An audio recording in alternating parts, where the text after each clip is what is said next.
众里寻他千百度，有个美女在此处，肤白貌美大长腿，倾国倾城长得美。若问这是哪家女，自报家门小表妹。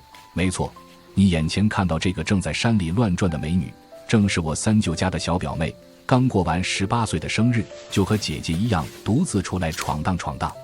表妹经过2个小时的跋山涉水，来到一处小树林，老规矩清理一下脚下的杂草，清理好杂草开始搭帐篷。由于帐篷是全自动的，只需要展开就行了。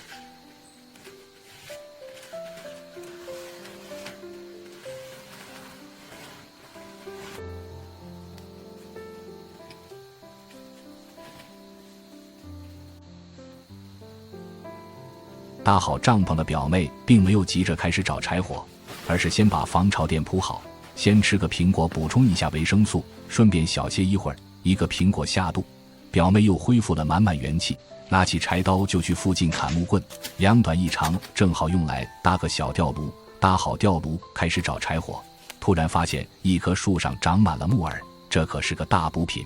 表妹果断收入囊中，用细长条编个篦子，一会儿用，把砍来的干柴劈好生上火，把篦子放在锅里加水，放上包子吊上开始烧。趁这个功夫，把天幕4角一绑搭好，正好天黑。下面开始搞菜，把配菜挨个切好，撒上油盐，在锅里一拌，直接开炒。表妹这招真较高，不到5分钟就炒好，看来厨艺进步了不少。这时候天下起了小雨，边吃边欣赏着寂静的夜晚。这样的表妹你喜欢不喜欢？喜欢就给点个赞，赞完再去主页接着看。各位老铁，咱们下期见。